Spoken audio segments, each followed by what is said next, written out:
Halo para wak gengku sekalian. Hari ini aku mengeluarin anime Shinkai no Omi part kedua. Oke lah, tanpa banyak bacot, kalian tekanlah tombol subscribe di pojok kanan itu. Follow juga IG gua. Linknya ntar aku sediain di deskripsi. Patenlah buat kalian yang udah subscribe. Oke lah, kita sambut bapak kudanil kita, Suara Tono.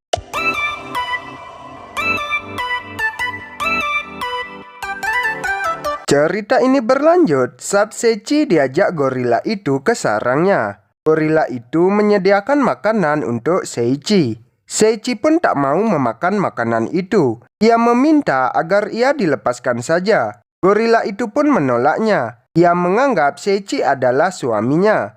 Lalu ia pun memberitahu kalau spesies mereka berbeda. Seichi juga mengatakan gorila sialan. Lalu gorila itu memberitahu nama aslinya. Namanya adalah Saria, bukan gorila sialan.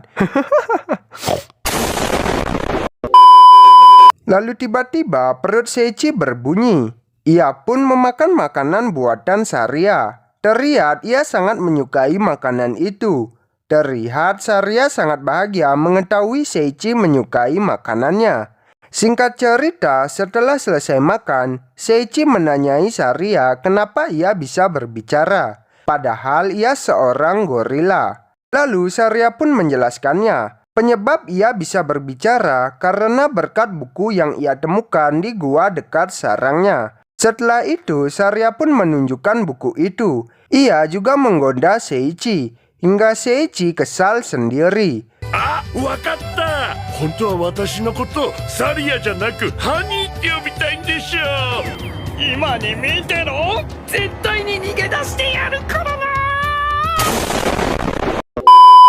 Singkat cerita, Saria dan Seichi pergi mencari ikan di sungai. Saat Saria sedang menangkap ikan, Seichi pun memiliki ide untuk kabur. Ia pun mengendap-endap pergi dari hadapan Saria. Tapi ia malah dihadang oleh laba-laba raksasa. Seichi pun kaget melihat monster laba-laba itu. Ia langsung berteriak ketakutan. Saria yang mendengar teriakan itu langsung menolong Seichi.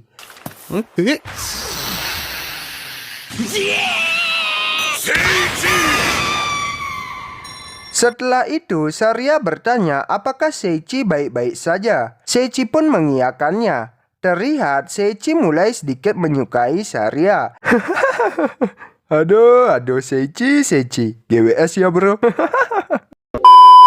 Lalu cerita beralih ke manusia tengkorak. Terlihat ia seperti kehilangan harapan pada manusia. Ia seperti berharap ada yang menyelamatkannya dari kegelapan itu. Lalu cerita kembali berpusat kepada Seichi. Yang mana Saria memberitahu Seichi bahwa hari ini adalah hari menjelajah. Yang mana ia akan mengajak Clover Monkey untuk mencari buah evolusi.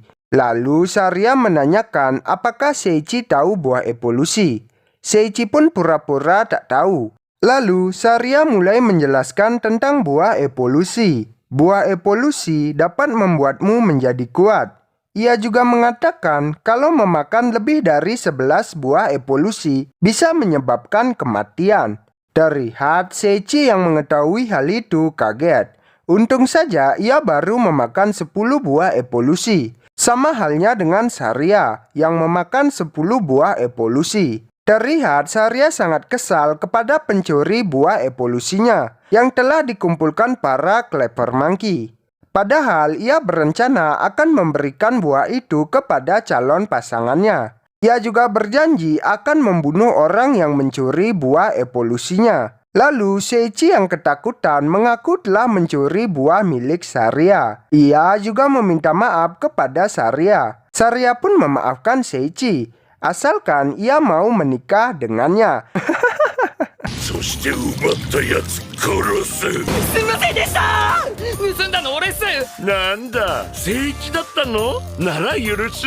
これ絶対になった。いや。Singkat cerita, Saria pun berpamitan kepada Seichi untuk pergi berburu. Seichi pun mengiyakannya. Ia berpesan untuk berhati-hati. Saria pun tersipu akan pesan dari Seiichi. Lalu saat Saria sudah jauh, Seiichi langsung bergegas melarikan diri. Setelah itu, cerita beralih ke teman-temannya Seiichi. Terlihat si pembuli itu tengah protes kepada tangan kanan raja di dunia lain. Ia bernama Zakia. Si pembuli dan kelompoknya kesal karena mereka semua tak kunjung diturunkan di pertarungan sebenarnya. Ia juga berkata, berarti pedang kayu tak akan membuat kami berkembang sebagai pahlawan. Lalu Zakia memberitahu mereka untuk sekarang membiasakan diri dengan senjata lebih penting. Setelah memberitahukan itu, Zakia pun pergi dari hadapan pembuli itu. Lalu cerita kembali beralih ke Seiichi, yang mana ia tengah bahagia karena bisa melarikan diri dari hadapan Saria. Tak berselang lama, ternyata Saria mengejar Seiichi yang kabur. Ia juga memperingati Seiichi untuk tak pergi ke arah sana. Tapi si Seiichi tak peduli akan perkataan si gorila. Maksud gua si Saria. Hampir aja gua salah ucap. Emang kenapa, Ton? Bisa kena undang-undang body shaming gorila. Oke, aku lanjut lagi. Singkat cerita, si Seiichi berhasil melarikan diri dan sampai di depan goa. Ia yang penasaran akan goa itu mencoba memasuki goa itu. Setelah ia memasuki goa itu, ia disambut oleh manusia tengkorak yang tadi. Seiichi pun yang merasa dirinya dalam bahaya, ia pun mengecek level si manusia tengkorak. Yang mana Seiichi dibuat kaget karena level dari si manusia tengkorak itu sangatlah tinggi. Lalu seketika si tengkorak itu menyadari bahwa Seiichi hanyalah manusia lemah. Ia yang merasa kesal langsung berniat menebas Seiichi. Tapi tiba-tiba Saria melindungi Seiichi, hingga akhirnya Sarialah yang tertebas.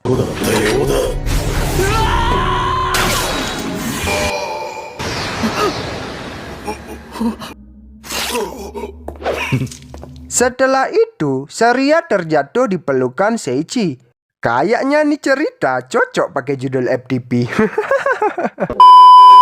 Oke lah, setelah itu Seiichi bertanya, kenapa kau menyelamatkanku padahal aku sudah menghinamu?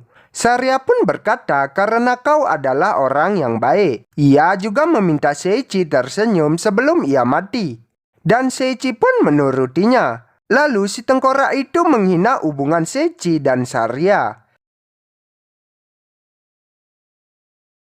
Seiichi yang mendengar hal itu pun kesal. Ia langsung menyerang manusia tengkorak itu sambil meneriaki kenangannya bersama Saria. Ia juga berkata sangat mencintai Saria. Lalu tiba-tiba keluar cahaya dari tubuh Saria.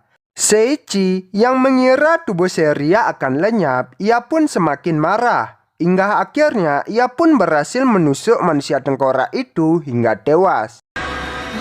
Saria!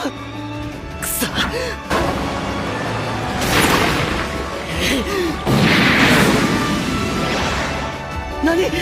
貴様では我に勝てぬ。諦めて死を受け入れよ。切断！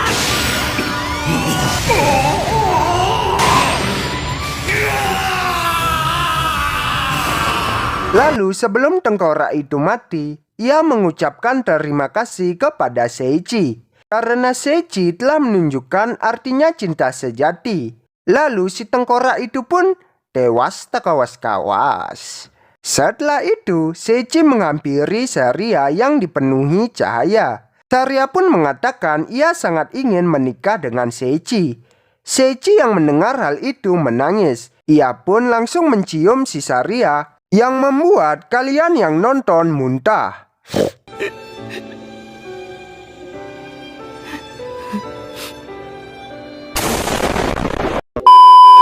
Tetapi setelah ciuman itu, Saria berubah menjadi wanita bohai. Sehingga Seiichi dan kalian pun terkejut.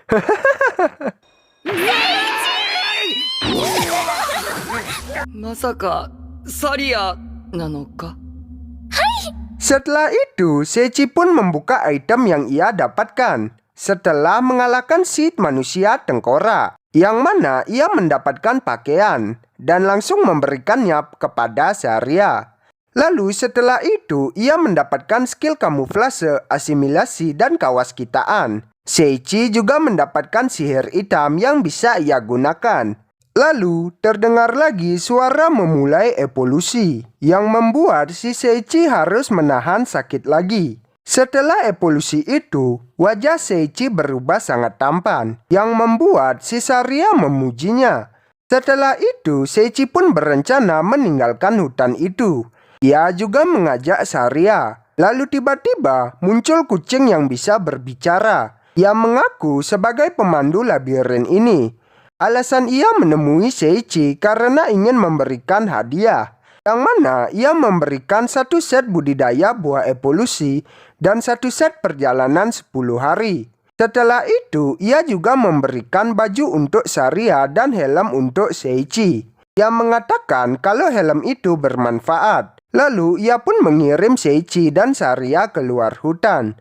Dan anime ini diakhiri dengan Seiichi yang bergandengan tangan dengan Saria. Lalu animenya pun bersambung. Thanks for watching. Don't forget to coli. Bye-bye.